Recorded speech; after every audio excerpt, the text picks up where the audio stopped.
Jamani.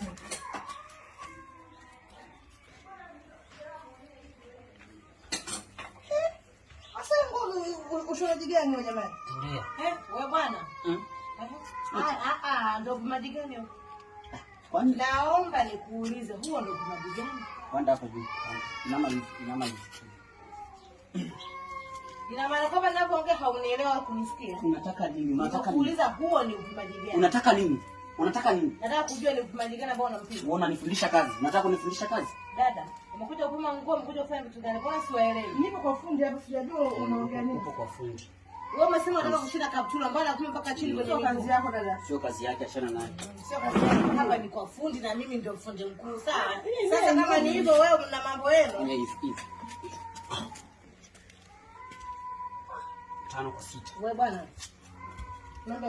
Naomba tapu nimpime mimi. Uwezo kumpima. Nipe nimpime. Dada nisikilize dada. Mimi mafundi wako kule wewe. Mimi ndio fundi wangu. Basi waweza kwenda kwenye mafundi. Sawa. Kwa upimaji huo sijakuelewa hata kama nilikuwa nataka tulia basi. Tulia. Nikikupima mimi kuna shida gani? Wewe unachagua fundi kukushonea. Ndio leo nishonee nguo zangu zote. Basi leo nataka kukushonea.